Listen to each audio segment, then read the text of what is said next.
Yes, this is a photograph of the Maroons, how they have built their villages and their towns in this way, just like the way we live there. There's no difference. If you come here, you feel and you know that you have come to the roots.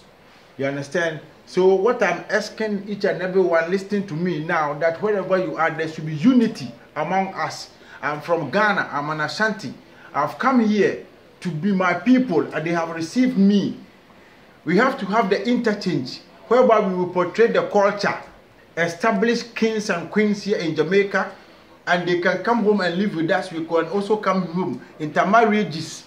Now, then you have to create our own market to have that unity.